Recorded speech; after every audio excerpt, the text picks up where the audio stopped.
Bonjour. On me pose la question, est-ce que le yoga est dangereux? Et des fois, on me dit je suis trop raide, j'ai mal de dos, j'ai l'opération, j'ai eu des opérations, ainsi de suite. Le mot du yoga en sanskrit, ça veut dire l'union entre le corps et l'esprit. Et qu'est-ce que ça veut dire l'union? L'union, ça veut dire retourner, retrouver son origine. C'est pour ça qu'on dit que les petits nouveau-nés, les bébés, ils sont déjà dans le yoga, ils viennent avec le yoga, ils sont unis. Il n'y a pas encore de division entre eux, à l'intérieur de eux. Il n'y a pas encore, l'inconscient n'est pas encore formé. Donc ils sont dans le yoga jusqu'à l'âge de 4, 5, 6 ans. Et une fois que le mental se forme avec des souvenirs, moi je, mes jouets, mon papa, ma maman, mon école, à ce moment-là le yoga s'arrête, c'est fini. Petit à petit, ils oublient le corps. Pourquoi? Pour simple raison que les yeux, la mémoire, on a vu plein de choses, on a senti plein de choses, on a mémorisé dans notre mémoire et le corps, petit à petit, il est oublié. Et la chose devient dangereuse lorsque je vais jouer, utiliser le corps, tout à coup, parce que l'idée m'est venue de faire du yoga, par exemple. Parce qu'à l'extérieur, dans les journaux, à la télévision, à Internet, je vois que les gens pratiquent du yoga, moi aussi je veux le faire. Et puis en fait, je me rends compte que je me trouve dans un environnement étranger. J'ai des mal, je respire mal, les étirements, les douleurs, etc. Oui. Le chemin pour retourner à la maison, ça veut dire dans le corps, ça ne vient pas si facilement parce que ça fait des années que j'ai oublié et maintenant je veux retrouver. Ce n'est pas si facile. C'est pour ça qu'il y a des étapes à suivre.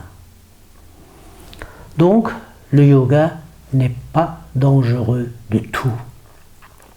D'ailleurs, c'est une seule discipline dans laquelle vous êtes cordialement invité à utiliser awareness, la conscience.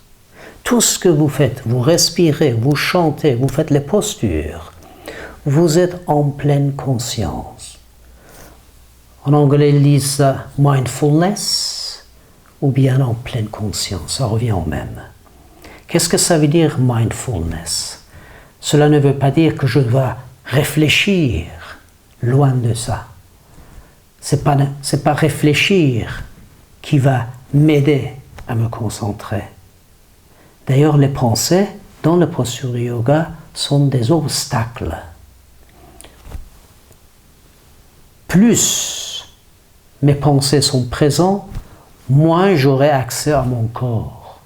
Donc, le corps, il me demande de mettre mes pensées de côté et de m'occuper du corps. Avec quoi? Avec les sensations, les sentiments et les émotions. Ce sont mes outils de travail vers l'intérieur. Les pensées, les images, intellect, c'est pour mon travail à l'extérieur. Et à l'intérieur, si je les utilise, je risque de courir danger. Donc, il ne faut pas aller à l'intérieur avec intellect. C'est exactement comme si vous allez prendre votre combinaison, masque d'oxygène, etc. pour aller au Himalaya.